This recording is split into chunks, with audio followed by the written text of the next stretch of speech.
Hello, you wonderful people, and welcome to another episode of Not Too Comic Book. It's back! Yay! First new episode back. It's been like a month, so it's not like it's been a really long time, but still, it's nice to be back with Not Too Comic Book, Things are starting to roll out. For today's episode, obviously, I'm talking about the season premiere of Gotham as well as the season premiere of Lucifer. Starting off with Gotham, we kind of get it's been about 6 months since everything went down at the end of season 2. We had that whole opening with Jim finally tracking down Lee. Wasn't she in Florida or something? I don't remember because they said specifically last season where she was, but I think it was Florida, wasn't it? Nonetheless, it's very interesting that the place she's in is very all bright and vibrant, and then you come and look at Gotham City, always dark and dreary, just kind of like a city sunk in darkness, essentially. So it's just kind of interesting, the different perspective. And you see Jim there, and he's looking at her. The moment it's like she's already with someone else. Like what I was thinking is like, okay, Jim's going to see her with another guy and get the wrong idea because that's maybe a neighbor or something she's having. But the moment they start laughing and making out, I was like, oh, never mind, that's the right idea. So it's like, oh, I mean, it sucks. But when you look at everything, he pushed her away. She wanted to be there for him when she was pregnant. He let himself get locked up. He didn't fight it. He just accepted it, pushed her away, told her to move on. And it's like when she actually did, especially after they lost their child, then it's kind of like, well, you can't blame her. I mean, we've seen that kind of toll it's taken on Jim because Jim's come back to Gotham. And this entire time, he's become a bounty hunter. He's no longer with working with the GCPD, much to Harvey's chagrin because Harvey's like, oh, I want my old partner back. It's like, we make a good team, but it's like for him, it's all about just getting paid. Like it's his way of dealing with the fact is that he was trying to get, like in a different phrasing, basically get his happily ever after, try at the very least get back the woman he loves, but didn't work out that way. So he just kind of let be. I mean, it seems like he hasn't even told Harvey because Harvey is like, oh, I'm not the one to pry. And then Jim's like, really? You're not one to kind of meddle in someone else's business. But it's like, he hasn't really told anybody what it was about. So I'm very curious to see whether that will go anywhere because that's like the last time we saw her in the episode was just that little bit. So, I mean, I don't know. Especially because to me, it also seems like there's something going on between him and Valerie Vale, which I can only assume is going to be Vicky Vale's mom or something. Since we have a younger James Gordon, I was like, there's no way that could be. It's like, did they change her name? It's like, no, that has to be like her mom or something, which is very interesting. Well, one interesting thing, she's played by the lovely Jamie Chung, but also because I guess that means like reporting like comes into like runs in the family because I don't really know that much about the Vales. Like I know tidbits about Vicky just because I've seen her pop up in Batman games, but other than that, I don't really have any experience with her.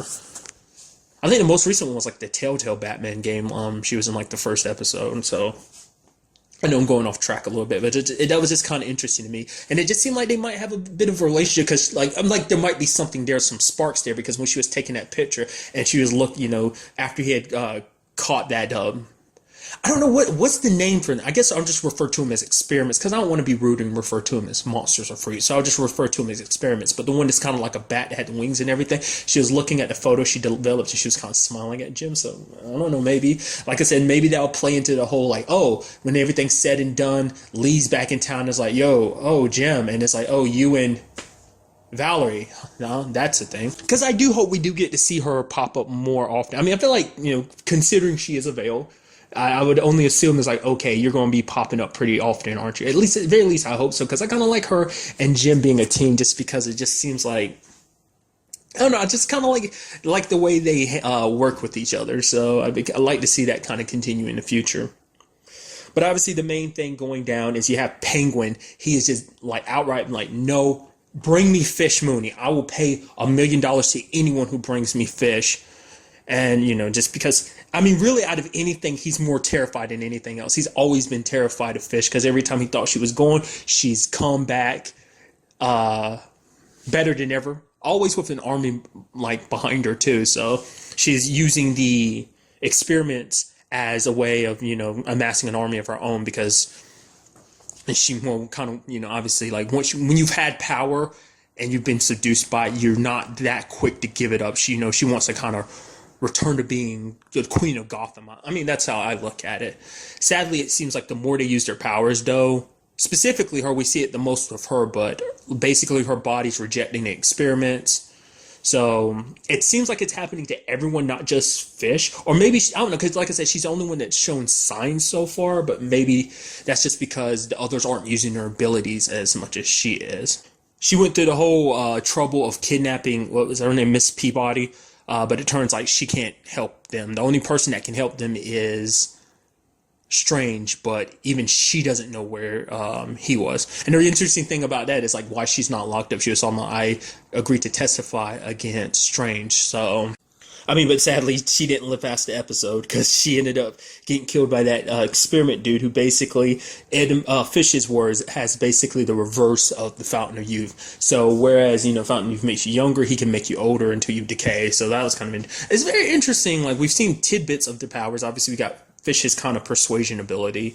Obviously, Bat Dude. There's a dude that Jim shot at who got beside. I don't know whether his power is like super speed or what. Not really 100% clear. And you have the other ones who are just, and then obviously combined with other species. Well, really, that's how all their powers work. They're all kind of essentially cross species.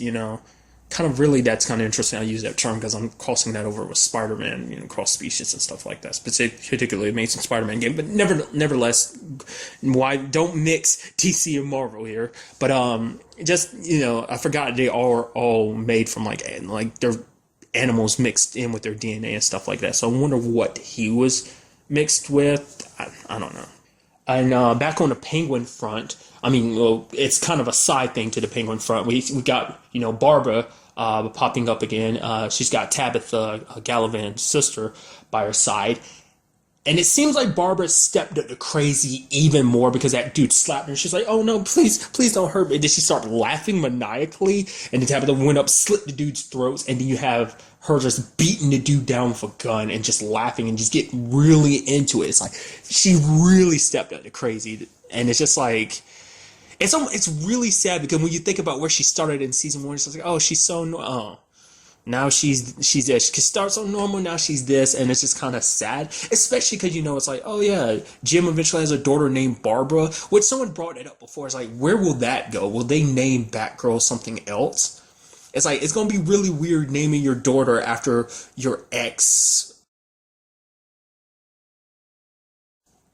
I had to pause because I couldn't remember if like they were married or not. They were engaged, right? Or were they just boyfriend and girlfriend? I think they were just boyfriend and girlfriend, weren't they? I don't know. It's been a while. I don't remember.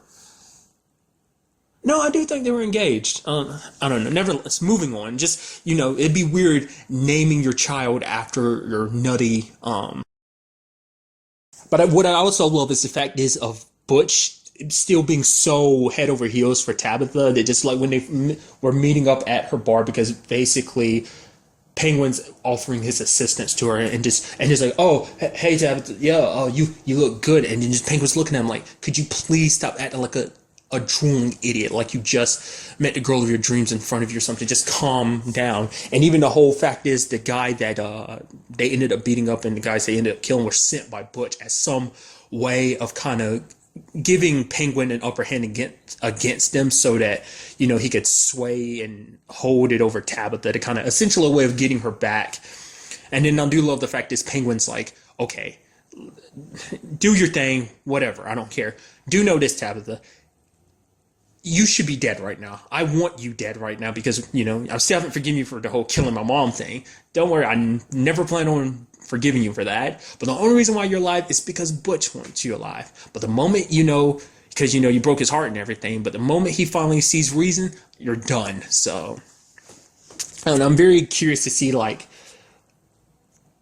how will paths cross this season when I'm sure it's going to eventually happen, but we're going to have Barbara crossing paths with Jim again. Under what circumstances, I don't know. And on the other side of things, we had Bruce in this episode back.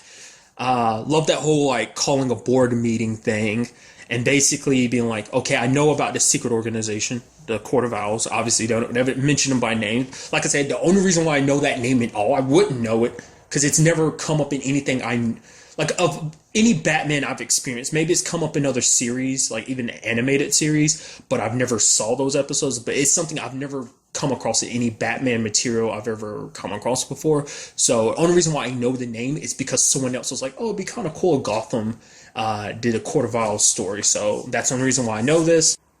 basically Bruce is like, there's some people that were working with Hugo Strange, even amongst this board. So I'm going to tell you this. I found some evidence that you exist. I will give it to every news outlet in the next 24 hours if you don't come and meet with me, and walks away.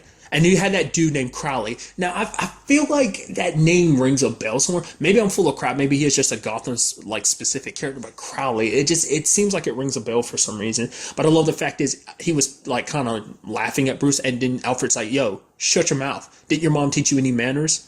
Like, it's one of those things. I felt like it seemed like one of those situations where it would never happen, but it's almost like you kind of want Alfred to go over here and smack him around a little bit and then like sit down and keep your mouth shut. So that's what I really appreciate about this show, is the fact is that Alfred is a badass. Because any Batman material, you never really get to see Alfred be a badass. I never even knew he was one until this and other things, because I've heard people referencing him being a badass. So I don't know. It's kind of cool to see this interpretation of him, because you've always seen the more cool, calm, and collected butler who, is there to kind of serve as a more level-headed partner for Batman, So that was just kind of crossing my mind. And it also seems like things between him and Selina aren't going necessarily well.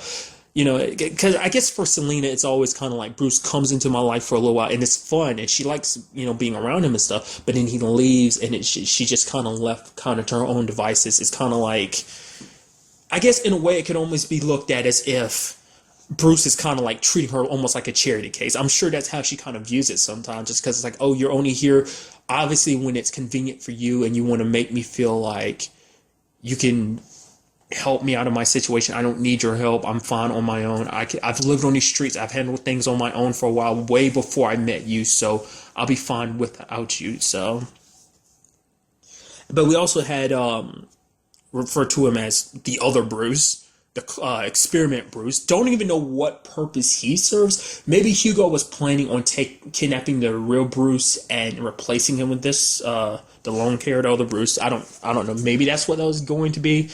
Whoever the experiment is, they don't really know who they are, because they were like grabbing Ivy and be like, "Who's Bruce Wayne? Who is he?" It almost seems like he's a little jealous, because he does seem like he's fascinated with Selina, because obviously she gave him money to kind of, obviously because she didn't get a good look at his face and whatnot. But to me, what I'm thinking is what's going to happen, like a possible see where that's going.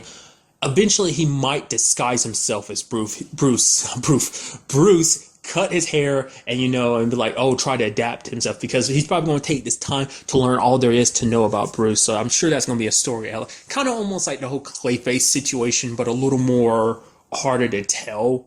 I mean, because they look exactly alike. So Clayface didn't know any information. It's like, but if you study someone long enough, pick up their mannerisms and stuff like that, I'm pretty sure he's going to want to adopt Bruce's life, because it's like, oh, like you have an identity, I don't, type of situation. Maybe I'm completely wrong, but I feel like that's kind of like where it most definitely would head. So, but I mean, I'd be interested to see what they do with it. And speaking of Ivy, that was kind of a thing that was literally popping in my head the entire time, because we have, Fish wanting her own army and, Strange and more people like her. So instantly in the back of my mind, I'm like, could this all possibly, because she was there with them at the end of the episode, and I was like, oh, could this possibly be leading to Ivy getting her powers or something, like super early or something? It's like, no, she was just there because the only person she really has in her life is Selina. So she wanted to kind of just tag along, like, basically do whatever work Selina does, I guess, because she wanted to kind of have her own money to do whatever she wants to, because she sees that Selina kind of hangs with those people, kind of gets money and stuff like that. So probably wanted kind of a piece of the action. But obviously, Fish felt threatened because Ivy was like, oh, don't worry, I'll tell people who you are, like where you are, because I know who you guys are, and know the entire city's looking for you.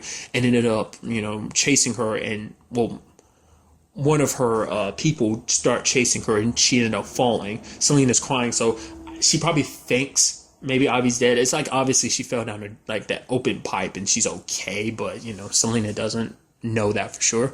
It's got to feel a little bad for her, because she it's always interesting. Like, she ends up rolling with the wrong crew.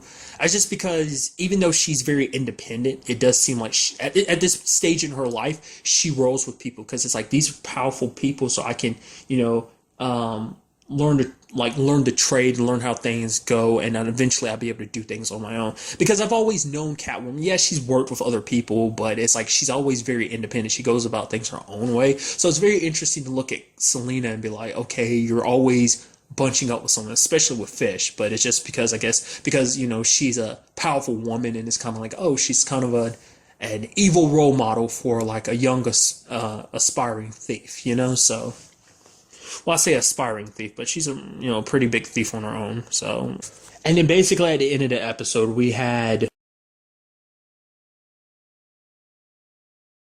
Val. So I'm like, where's that going to take us next episode? Plus, like, just everything, it's like we have Barnes basically back in position, still pissed at Jim. It's just, oh, you're a good cop at one point in time, but you do these asinine things. Next time you get involved, I will arrest you. And then the whole situation with Harvey being like, Harvey, I was worried because, you took over while I was hospitalized as captain, and you did a good job. I had this pain in my chest. I didn't know what it was. And he was like, oh, I know what this feeling was. I said pain, but this feeling in my chest, it was pride. But now, in the future, when I get that feeling, I'll think it's just gas. I kind of felt bad for Harvey because Harvey was like, you know what? He did say one thing that was true. I did a good job when I was captain. And it does seem like he is keeping the distance from Jim because it's like, well, I mean, for him, he was fine with Jim doing the whole, like, getting the $1 million from Penguin. He's like, I don't mind you getting the money. Just don't get me fired and don't get killed. So, still looking out for him, still care about him. So, that's never going to go away because it's not even just partners. They are, like, brothers. So. And just kind of a last minute thing to kind of tackle on it in, just because I was randomly thinking about it. I really like the way the title card looks now. Like, I've liked the past two seasons title cards and stuff, but it's like this one I really like. It kind of looks kind of very spooky. Not really like scary spooky, but just the atmosphere of it. I like it. Just, the whole like subtitle to this season being Mad City. I kind of like that. I'm super excited to have Gotham back, and I'm very curious to see like what direction they take everything. I'm curious to see where Jim will end up because it's always interesting to see because obviously for drama purposes they've got to shift Jim's story around, but it's kind of very interesting to see because it's like you've always had this idea of like who Jim Gordon was. He was just a straight and narrow cop, but it's like obviously this is him in his younger days. Obviously he's going to slip up, make mistakes, and the whole point is to show him growing as a character. So it'd be interesting to see where he ends up this season. Will he be back as a cop, or like how long will this whole bounty hunter thing stick? And now moving on to the season premiere of Lucifer. So very interesting premiere where we have Lucifer kind of being worried about the whole like, oh, my mom busted out of hell situation we found out about at the end of last season. And I mean, it's very interesting because we got to learn a little bit more about that situation that basically is like, oh, okay, like he was explaining it all to Dr. Martin, kind of bringing up his mom issues because it's like, because just brought up the fact that you've never mentioned your mom before now. It's just kind of like, well, it's kind of a touchy subject for him. Obviously, it's always like his dad's always been a touchy subject, but at least he's been a little more open. But that's the truth. He's never brought up his mom. So it's kind of interesting the story he tells of basically like, mom and dad, they were in love, had a whole bunch of children. Things were good for a while. But then eventually, dad got sidetracked with his projects, that project being humanity. And then mom, who used to be a very good and loving mom, eventually just grew distant and cold. And then when Lucifer had his whole rebellious phase, dad kicked him out, but mom didn't do anything. She didn't stick up for him. She didn't say anything. She just let him be cast out. And when the time came for her to be cast out, Lucifer talked about the fact is that he paid that back in kind by not doing anything for her. Which brings up the question of like, what did she do that made God decide to kick her out as well? I mean, I don't know. I'm not a really religious person, so I don't know if that's something that's like, oh, like in the Bible or whatever. It's just, and even if it was, I'm wondering like, I mean, because I don't know. Like, I don't know if that's something that's even covered in the Bible or not. So I'm very curious to find out, like, what did she do that was so bad that she got kicked out, too? I mean, because, like, Lucifer's issues with his mom is kind of, has, eventual, like, like always, it plays a part in the story is what I'm trying to get at. Like, and that's what I like about the show. Like, obviously, the case blends in, because Lucifer always kind of has to make things a little bit about himself. So he brings a little bit of himself, his own perspective, dealing with his own issues, and kind of sways the story's perspective to kind of be paralleling his own issues. Like, this week's case being, what's her name, Jillian. She's kind of a stand-in for this popular actress named Amy, and basically ended up dead with like these like steel bars stuck in her head like horns. I mean, initially Lucifer is just like every time you turn around, he's thinking like, oh, this is connected to my mom. Oh, all this devil symbolism. Obviously, it's my mom trying to get my attention. She's coming after me. This is revenge for, having her locked away for like 1,000 years. Isn't that what he said? Obviously, probably more than that, but nonetheless. And it did bring up some very interesting and real conversations in the episode. Like, there was that conversation. Well, basically, it started off funny as hell because Lucifer, is there, and he's just like, I love drugs at that basically drug AA meeting, and basically like talking about all the different type of drugs he's taking on, the different combination. He's like, have you already tried it? It's like, oh, you tried it. Yeah, you look like that type of person that would. And then, then he eventually kind of brought it back and was a little, it kind of, it basically was like, okay, talk about the lowest points in your life. And he kind of brought up the whole situation with his mom, and it made him realize he never gave his mom a chance to explain. He was so mad about her not sticking up for him. He wasn't there when she needed him the most. He didn't even give her an opportunity to explain herself as to why she did what she did and why she didn't act when he was, kicked out by God. Because that was also kind of something Dr. Martin had brought up in the episode too, because she was like curious about whether or not their sessions were actually helping them or not. Because there's the whole thing about like, essentially he goes around passing the blame to everyone, and then Dr. Martin's like, don't you think there's one more person you're forgetting about? He's like, oh, you're right. You. He's like, I'm so glad that you're willing to take your it's good on you for accepting your blame in all of this too. So thank you. It basically takes a big person to admit their faults, and it kind of got her thinking. Like, I feel like I'm doing more harm than good. Like, are these sessions really helping you? Because lately, all it seems is that you're twisting. Like, he's always twisted what she says and kind of put his own perspective to it. But it's kind of like lately, it's like you're taking what I'm saying, and rather than taking it as it is, you're twisting it to fit your needs. So, I mean, it does seem like things kind of got better after he, came to the realization that he didn't give his mom a chance.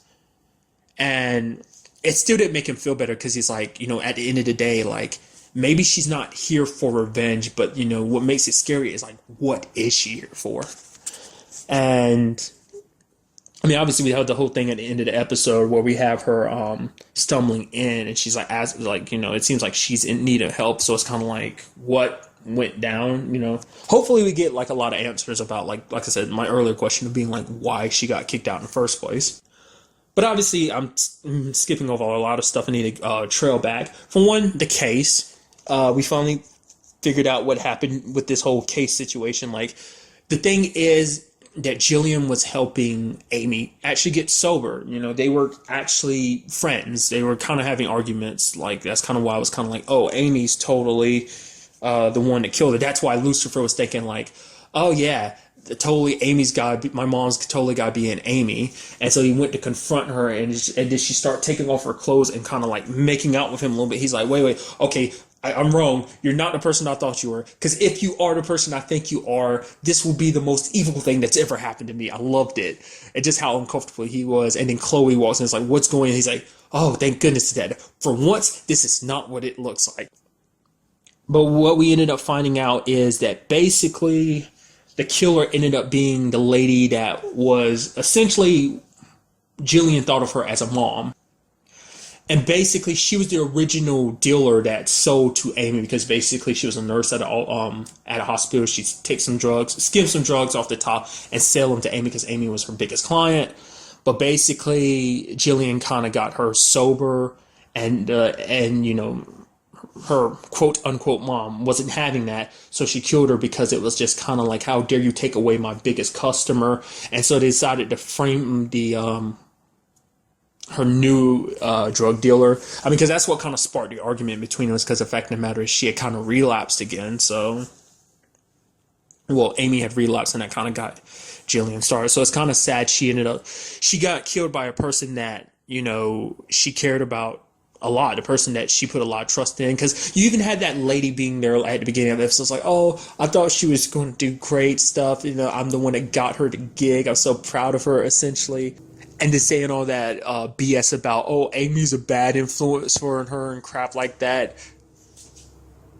That's what kind of sparked Lucifer to kind of come after, what kind of pissed him off, because it's like, you were like a mother to her and you betrayed her trust. She believed in you. And then she proceeded to whack him with that iron poker. And he's just like, why is this happening? And then he realizes, like, oh, Chloe's here. That's why this is happening. And he's choking her. And then I love his line of, don't let anyone know I died like this. It was incredible. Even the lady doing that to him was kind of confused about it. And then you have Chloe tasing her. And then Lucifer being like, yeah, I totally had her against the ropes. And then walks over to her and presses the button again and let her get shocked a little bit more. And speaking of Chloe, that was kind of another thing in this episode. Is Chloe still not sure? Because I think she said it's been like 2 days since basically season 1's finale. And basically she's trying to figure out, like, what's Lucifer's deal. She's like, basically, I'm going to get your blood tested because I got a sample of it and wanted to get the truth. He's like, finally, you believe me about this whole Lucifer business. But then we had a minute y'all being like, yo, you can't let Chloe do that. So he's like, I'm going to handle it myself. And basically came up with this whole plan about faking it, being like, yep, Lucifer lied to you. He had a bulletproof vest on, blood pouch, make it look real. How I know, because I helped him set it up. She's like, well, what about the whole, like, neural linguistics? I forgot what he was basically saying. It's like, I hate to admit it, but Lucifer's very good at it. Basically said, we had a very rough childhood, and so this is Lucifer's way of dealing with things. Like, he is trying to do the right thing. He's just lying to himself. Basically giving the same spiel that he gave to Dr. Martin originally, and just his way of getting Chloe to back off, which you do see Chloe does have some reluctance with it, believing it. She accepted it at first, but then she kind of pulled it back, and, for her, at the end of the day, like, because it was something it kept getting brought up in the back of her mind, like, what if this was all real? Because she was even asking Amy Garcia's character, what's her name, Ella? Essentially asking her, like, her position in fate, what she believes, what she doesn't believe. And she's like, she has her doubts. Like, her mom, like, what was it? Like, her mom or her grandma was a nun. But she has her doubts. But her doubts are why she's able to, to believe. Like, I'm not saying it the way she was saying. Essentially, if you didn't have your doubts and just had the answers, it'd make things too plain and simple. It's like the not knowing is the best part. Having your believing but also having your doubts about it keeps things interesting. Like, it's better to not have an answer. And so for Chloe, she ended up throwing away the vial at the end of the episode, well, the swab of, like, his blood or whatever, because for her, she was like, at the end of the day, I don't know about this whole, like, Lucifer thing. It's a whole act. Your brother's saying this whole thing's an act, but I don't know if I necessarily believe him. It's just a little, like, she had a reluctance to believing, like, because even she was like, why are you telling me now? He's like, because you needed to know the truth. So she knew they're still hiding some things, but she's like, at the end of the day, you helped make me a better cop, and I always know you got my back. So what more do I need besides that? So knowing who he really is doesn't matter. And it kind of, it probably made Lucifer a little happy. So, and speaking of Chloe, kind of a side subject is we have Dan back. Apparently he's not in jail. Even she's like, yo, Dan, what the hell? He's like, well, essentially the only thing he admitted guilt to was misappropriation of evidence, misplacing it, stuff like that. So that was the only thing he was caught up on. Like, basically the whole Malcolm situation, that was like some very dirty business that the higher ups didn't want to deal with. So they kind of swept it underneath the rug. So he's reinstated, but he got demoted. So basically he's kind of working underneath Chloe now, which is interesting because you see him being very helpful throughout the episode. But it always seemed like he wanted to say something more. It didn't seem like Chloe was necessarily giving him an opportunity, but you see him kind of staring because he wants things to work out. But it's like, will Chloe really forgive him after everything's been said and done? Like, he helped do a lot of bad stuff. I mean, yes, all he did was misplace the evidence, but he got caught up in that whole Malcolm situation and someone died because that gun was in Malcolm's hand. So I'm guessing like, we're going to be seeing him trying his best to kind of fix things between him and Chloe. And then we also had the return of Maze because neither Lucifer nor Aminadel knew where she was. But then she came back to help Lucifer after he was attacked by Amy's jealous boyfriend, who she tortured a little bit, not too much. Just kind of essentially tarred and feathered him, basically.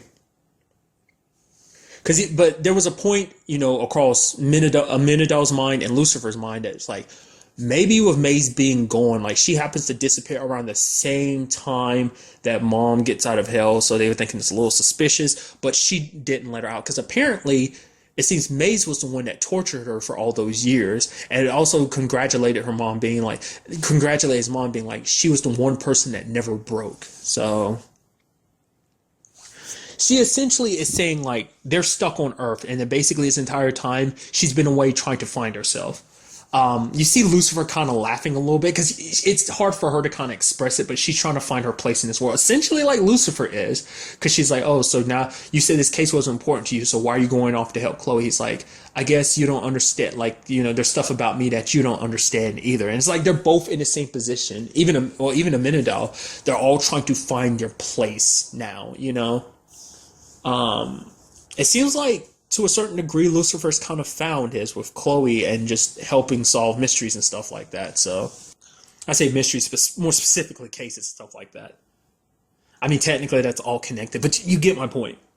And then there's the whole Amenadel and Maze thing, where it's kind of like, Amenadel's like, oh, I'm glad you're here back. I mean, I did go looking for you. I mean, you helped save my life and everything. But Maze is like, I'm trying to find my place. So she's like, we need some distance. She's like, yeah, I agree. We should have some distance. But you see it in his eyes. It's like, now he don't want distance. He was looking for it because he legitimately was worried about it. Because even though he wouldn't have wanted it that way, he didn't want it to play out that way. It happened. He fell for her and he has feelings for her. And now, I don't know, it makes it a little hard. You see his heart break a little bit, And side note, we also find out his powers are going a little haywire for some reason. Now, we understand why Lucifer's powers, go a little haywire, and that's because Chloe. Still haven't solved that mystery, but it seems like his are going a little haywire when he went to Chloe's office and used his, power to freeze time. It really doesn't freeze, but it moves slowly, which I cannot tell you how awesome that power is. I'm very curious to know, does each one of them have specific powers? Like, for instance, before Lucifer became, the devil,